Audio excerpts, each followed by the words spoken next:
welcome back to my channel. So today is a very exciting day. As you can see, I am surrounded by Christmas decor, and that can only mean one thing. We are starting Christmas 2024. So you may already notice that this year is a little bit different than in past years. I don't have my flock tree.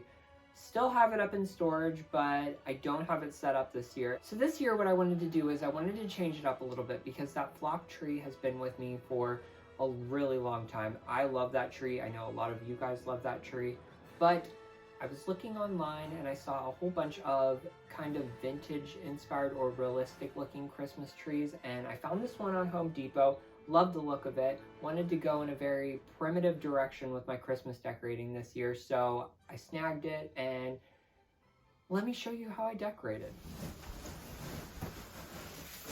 I bought a new tree.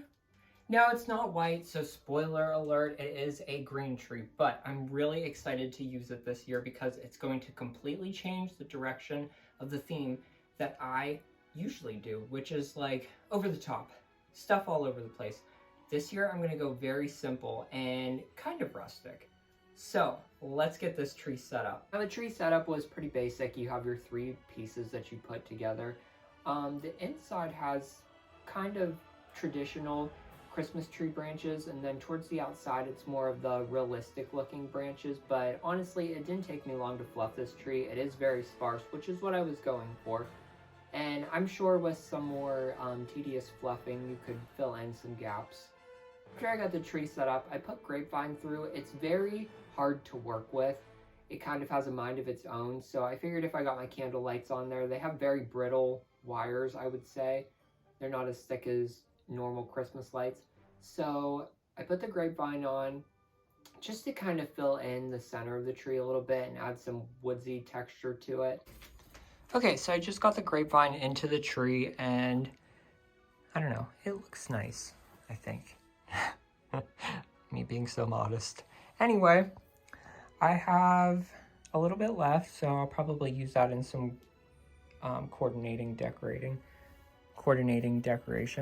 All this was one of those grapevine wreaths that you get from, I think I got these at Joann Fabrics maybe, and you take that really thick part that wraps around this and tear it off, and then you just get strands of grapevine, pretty long ones actually. This is probably about one wreath worth of grapevine.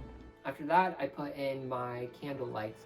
So how these lights work is they're all kind of just on this wire together, like most Christmas lights are.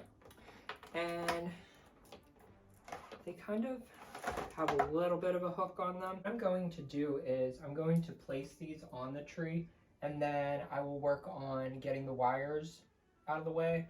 I am going to test these because, like I said, I haven't used them in quite some time, so we'll see if they work. Pray for me. Now, I got these from Balsam Hill about 6 or 7 years ago, and they've been discontinued. I haven't been able to find them since then. The only thing that I don't really like about them is, one, the price. They were almost $100 a set. I did have a coupon.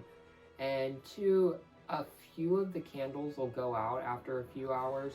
So I don't know if that's like a overheating safety sensor thing. I don't know how that works out, but it's real easy to just tap on the stomper. So after I got the lights on, I figured it would be best to do my garland. I'm kind of doing the same steps that I do in past Christmases, just with different materials, which you might find yourself in the same case. You don't have exactly what I have, and everybody decorates differently, but these are just kind of my steps.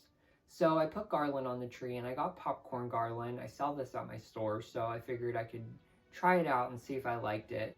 And I didn't do it in the traditional manner where you just kind of swoop and have them all like in even rows. I kind of staggered it and kind of went diagonal with it, wove it in and out of the tree, and I really love how it turned out.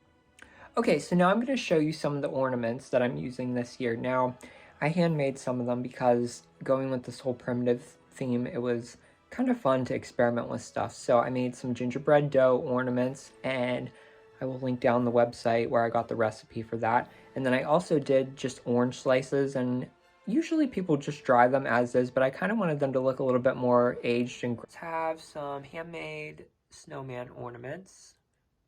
So let's get these on the tree, and I may add some more things. We'll see what it looks like afterwards. I think this will be enough. I was gonna get red ornaments and put them on, but I think things like this are probably gonna add that pop of red.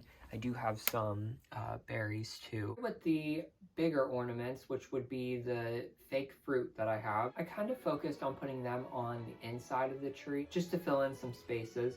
Then from there, I went and did my gingerbread ornaments and finished off with the orange slices, kind of in the same way that I finish off with icicles. I just put them on the tips.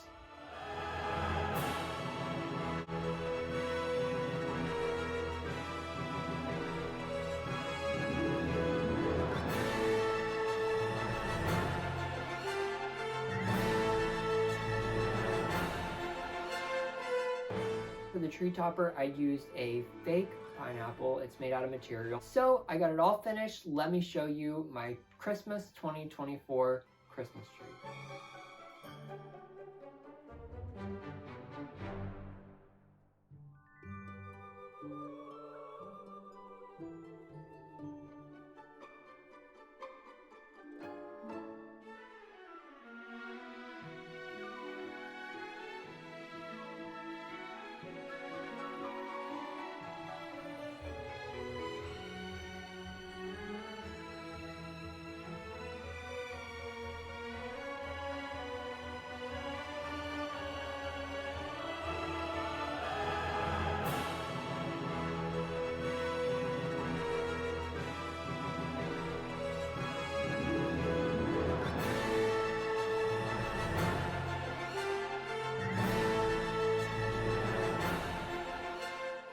Alright guys, this is the beginning of the Christmas season. I hope you enjoyed this video. I hope you kind of like the new direction that I'm going with this. It's kind of fun to experiment with that, and don't be afraid to try that.